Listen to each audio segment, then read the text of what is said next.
Hey, Tom the Nutritionist here, and today I have Dr. Jim Adams, who is an amazing researcher from Arizona, who's been working with the Autism Research Institute for how many years now, Jim? About a dozen years now. A dozen years. And he's come out with a tremendous amount of data on supplementation, on the chelation of heavy metals, and now he's working on the microbiome, which appears to be probably the trendiest subject on the planet right now, which is for good reason. It appears that the microbiome alters immune cell function, detoxification, vitamin formation, so there are so many different aspects that the microbiome serves us. And Jim, what are you planning to look at now with the autism population? What we've been looking at up till now is looking at differences in the microbiome of kids with autism versus typical kids. And the two striking findings we're seeing is that, first of all, kids with autism have much less diverse microbiome. So as a typical person may have of order 1,000 different species of bacteria in the gut, kids with autism have anywhere from 20 to 40% less. So they're missing 200 to 400 of species of bacteria. And most of the bacteria in your gut are beneficial. As you were saying, they're important for digesting food, they're important for making certain vitamins, and especially important for defending us against pathogenic bacteria, against the bad guys. And so that's one of our major findings. And then also we're finding differences in a few particular species. Prevotella is one of them that we're very interested in. And so what that means then in terms of implication is if you look at treating someone with a standard probiotic, the problem is that most standard probiotics on the market are bacteria that are designed to grow in milk. They're not the bacteria that generally exist in the human GI tract. So most probiotics on the market contain anywhere from 1 to a dozen strains. Remember, the human gut has about 1,000 different strains. So the bacteria present in most standard probiotics represent only a few percent of the total bacteria in the gut, and they're actually not particularly common species. And so what we're thinking about is how can we reseed the gut with all the right bacteria at the right appropriate levels in kids with autism. And it seems like the best way to do that is through what's called a fecal transplant. Yeah. So when a person has a bowel movement, that poop is roughly half bacteria. And so by purifying that, we can then give back just the bacteria. And this has actually been done for a variety of gut problems. And so there have been quite a few studies, close to 20 studies of it for a rare condition called C. difficile, which people get especially in hospitals, elderly people, and it's life-threatening. You can try to treat it with antibiotics, but sometimes it's not treatable, and about 15,000 people each year in the U.S. die from it.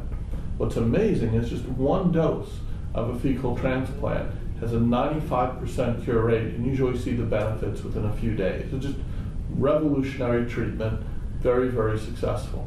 What's fascinating is that treatment also seems to have good efficacy, not quite as good as for C. diff, but still pretty good efficacy for treating a wide range of other GI problems, including chronic constipation, which is the most common issue in kids with autism.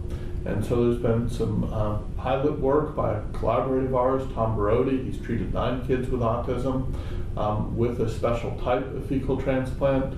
He's found that kids with autism are much, much harder to treat than C. diff patients. So it doesn't take one treatment, but it takes many. So he treated them for over 3 months. But over 3 months, he did manage to see some good improvement.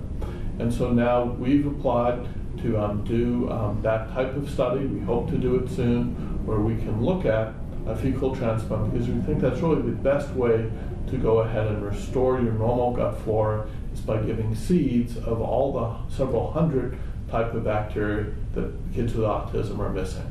Wow. So, Jim, you said a lot for everybody out there, one of which was we're lacking in biodiversity. So a lot of people are imagining that we're suffering from disease because of the germ theory. We're getting attacked by pathogens. We're getting attacked by bad guys. And what I'm hearing you say is, no, there appears to be a balance of organisms. And it may be the picture of disease is coming from a lack of residents who would normally be there. So does that mean that we shouldn't be getting courses of antibiotics that could be knocking out certain species? Does that mean that we should be doing the opposite? So SCD diets and GAPS diets, for example, are designed not to feed pathogenic organisms.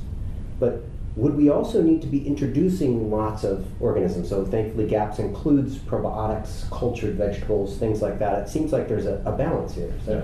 There's no harm in giving the probiotics. It's just that those probiotics in standard probiotics and cultured foods are just a tiny fraction of what's normally present in the human gut. Right. And so we know from studies of people around the world, it seems that the more diverse the species, the higher the number of different species in the gut, in general, the healthier your gut will be. You just have more different types of defenders. And so therefore, it seems that when people you can have some very pathogenic bacteria. I mentioned C. difficile is one. There are many other types of pathogenic bacteria. That's a small minority. Most of the bacteria in your gut are beneficial, and they help to keep those pathogenic bacteria in check. And so what we found, Sid Feingold a number of years ago did a very powerful study where he gave vancomycin, an oral antibiotic, and it wiped out most of the bacteria in your gut. And it was very beneficial for kids with autism while they were on it. But after 8 weeks, they stopped treatment. And again, 8 weeks is pretty long treatment for an antibiotic. Sure.